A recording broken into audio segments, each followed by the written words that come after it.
की यस्टरडे क्लासमध्ये आपण काय काय डिस्कस केलं होतं की लाईटला जे स्मॉल पॅकेट्स ऑफ फोटॉन म्हटलं जातं, light can be also act as a wave और फोटॉन, राईट. सो वेव्ह हे एक वेव्ह हे नेचर दाखवतं इंटरफरन्स डायफ्रॅक्शनने, आणि हे जे एक्सपेरिमेंट आहे it proves that the particle nature or you can not say exact particle सारखं बिहेवियर करतं, पण त्याचे जे कॅरेक्टरिस्टिक्स आहेत ते लाईटमध्ये पाहायला भेटतात. So photon the packets of energy. आणि एक अजून एक माहिती आहे का तुम्हाला की ऍक्च्युली इलेक्ट्रॉन सुद्धा वेव्ह नेचर आणि पार्टिकल नेचर डिस्क्राईब करतं. इलेक्ट्रॉनला सुद्धा वेव्ह नेचर आहे when it travels with speed of light, right.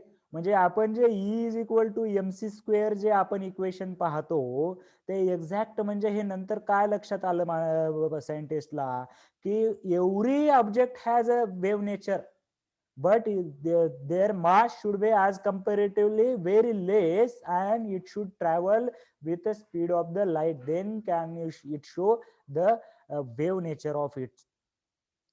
तर त्याच्यामध्ये आता आपण काय डिस्कस करत आहोत, काय डिस्कस झालेलं आहे आपलं की बघा की याच्यामध्ये जेव्हा आपण एका मेटल सरफेस वरती लाईट इन्सिडेंट केली गेली तेव्हा काय एक्सपेरिमेंट कशा होता हे, आणि इथं एक दुसरं टर्मिनल ठेवलं आणि इथं जेव्हा ॲमीटर ठेवलं, जेव्हा लाईट इन्सिडेंट केली तेव्हा या ॲमीटर मध्ये करंट शो झाला. मग त्याने व्हेरियस ही लाईट चेंज करून बघितली, याची फ्रिक्वेन्सी चेंज करण्यात आली, याची इंटेन्सिटी चेंज करण्यात आली, त्याच्यावरती ग्राफ स्टडी करण्यात आले आणि त्याच्यावरतून व्हेरियस कन्क्लुजन करण्यात आले. मग त्याच्या आधी जेव्हा आपण पहिल्यांदा पाहत आहे की आपण बघा,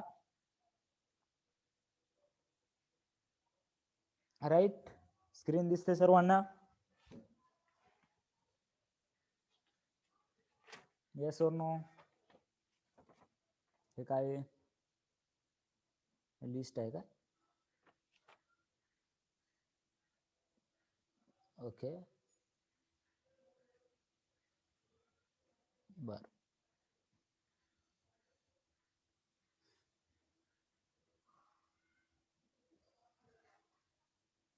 यांनाच ओके, ठीक आहे.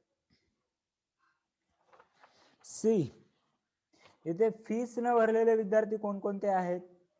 फीस न भरलेले विद्यार्थी माझ्याकडे लिस्ट आलेली आहे. अंजली केंद्रे, ओमकार 5000, ऋतुजा. बघा, फीस भरलेले तुम्हीच सांगता का, वेळ वाचू शकतो आपल्याला? लवकर. फीस जे विद्यार्थी भरलेले नाहीये त्यांनी फीस भरून कॉन्टॅक्ट करून घ्यायचंय. मी आजच्या दिवस हे करतोय, उद्यापासून माझ्याकडे हे लिस्ट आलेली आहे. प्रीती, अजय, अंजली एवढ्याचेच नाव आलेले आहेत माझ्याकडे. जर फीस जर भरले नसेल तर लेक्चर आपलं कंटिन्यू नाही होणार. ओके, तर त्या फीसच्या संदर्भाची जी नोटीस आहे ते व्यवस्थित बघा काय आहे त्याचं. ओके, ठीक आहे, चलो. तर आता बघा यामध्ये हा लिस्ट आहे माझ्याकडे. जे कोणी फीस न भरलेले विद्यार्थी आहेत त्यांनी फीस कंप्लीट करून घ्या. जर लिस्ट तुम्ही भरलात तर माझ्याकडे लिस्टमध्ये अपडेट होईल आणि त्याच विद्यार्थ्यांना लेक्चर अलो केलं जाणार आहे. सो कम्प्लिटली फीस भरून घ्यायची आहे जे काही सांगितलेली आहे तुम्हाला, राईट. ते किती काय भरायचे असेल तर कॉन्टॅक्ट करा तुम्ही, ठीक आहे. Okay, so Einstein's equation of photoelectric effect, Einstein equation for photoelectric effect, right?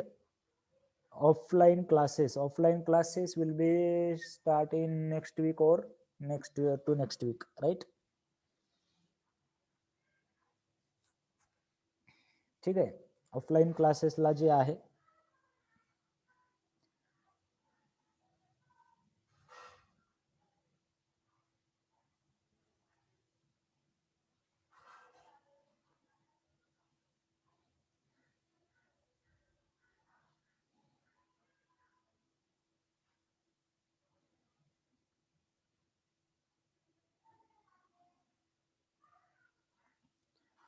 ठीक आहे.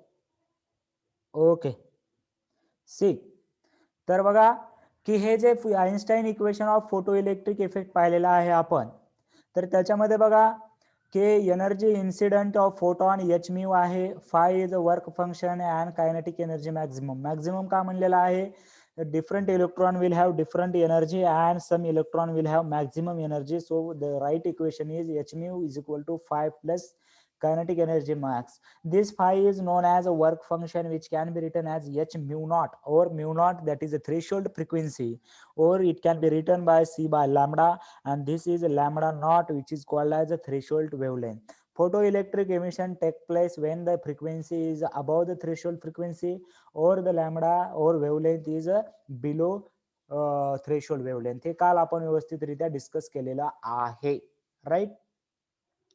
तर याच्यामध्ये बघा आता की आइन्स्टाईनचं इक्वेशन जे आहे, आय थिंक इथे नोट्सचा व्यवस्थित फोटो नाही आला, ठीक आहे, बरं मी इथे हे करतोय.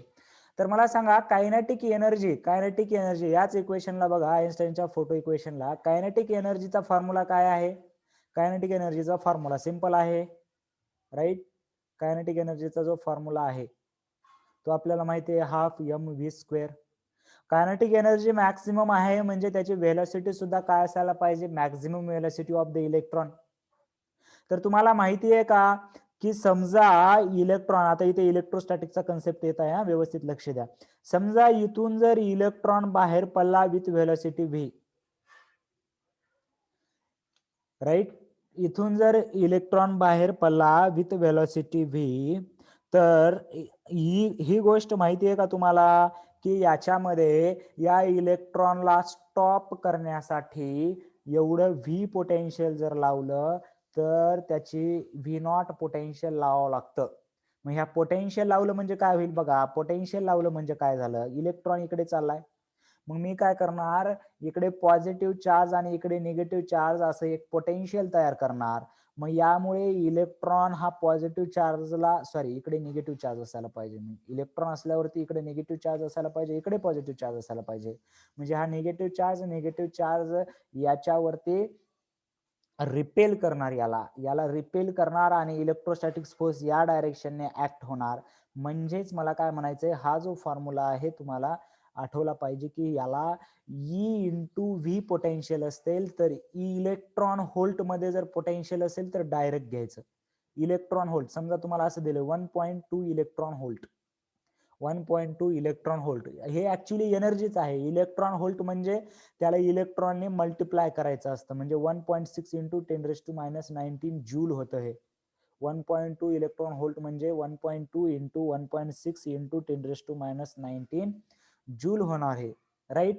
तर मग हे स्टॉपिंग पोटेन्शियल, याच्यामध्ये सुद्धा फॉर्म्युला आपल्याला लक्षात आला पाहिजे की हा फॉर्म्युला कसा यूज केला जातो, की हे इलेक्ट्रॉन मला थांबवायचंय तर तिथे व्ही नॉट पोटेन्शियल लागेल, तर हे डायरेक्ट कधी कधी देतात व्हॅल्यू, म्हणून हे इक्वेशन सांगितलं आहे की इलेक्ट्रॉन व्होल्ट मध्ये जर व्हॅल्यू दिली असेल तर त्याच्या डायरेक्ट याच्या जागी इलेक्ट्रॉन व्होल्ट. मग कधी कधी काय देतात, स्टॉपिंग पोटेन्शियल सुद्धा इलेक्ट्रॉन व्होल्ट मध्येच देतात, स्टॉपिंग पोटेन्शियल सुद्धा इलेक्ट्रॉन व्होल्ट मध्ये. फॉर एक्झाम्पल काहीतरी metal has a 0.7 electron volt as a work function, और right, and it has a kinetic energy 0.3 electron volt, 0.3 electron volt. Find out the frequency and lambda of the incident light. लिहा, question लिहा बरं. Direct तुम्ही असं rough सोडवायचं असेल तरी सोडू शकता. बघा वर्क फंक्शन म्हणजे हे जे आहे ते सुद्धा आपल्याला इलेक्ट्रॉन व्होल्ट मध्ये दिलेलं आहे, 0.7 इलेक्ट्रॉन व्होल्ट, आणि ही जी कायनेटिक एनर्जी आहे ती 0.3 इलेक्ट्रॉन व्होल्ट जर दिली तर कायनेटिक एनर्जी 0.3 इलेक्ट्रॉन व्होल्ट, तर हे सर्व इलेक्ट्रॉन व्होल्ट मध्ये येणार, is equal to H into mu येणार. हे वर्क फंक्शन आलं, हे कायनेटिक एनर्जी आली डायरेक्ट इलेक्ट्रॉन व्होल्ट मध्ये. सो द टोटल झालं 1 इलेक्ट्रॉन व्होल्ट. 1 इलेक्ट्रॉन व्होल्ट म्हणजे किती असतं रे, 1 इंटू इलेक्ट्रॉन व्होल्ट म्हणजे 1.6 into 10⁻⁹ is equal to H into mu. Mu म्हणजे हे इन्सिडेंट केलेल्या लाईटची फ्रिक्वेन्सी, आणि एच तुम्हाला माहिती आहे 1.6 इंटू 10⁻⁹, आणि हे एच इकडे डिवाइड होईल, ज्याची व्हॅल्यू किती आहे 6.6 इंटू -34. करेक्ट आहे का एच ची व्हॅल्यू, प्लँक कॉन्स्टंट, करेक्ट आहे प्लँक कॉन्स्टंट, राईट.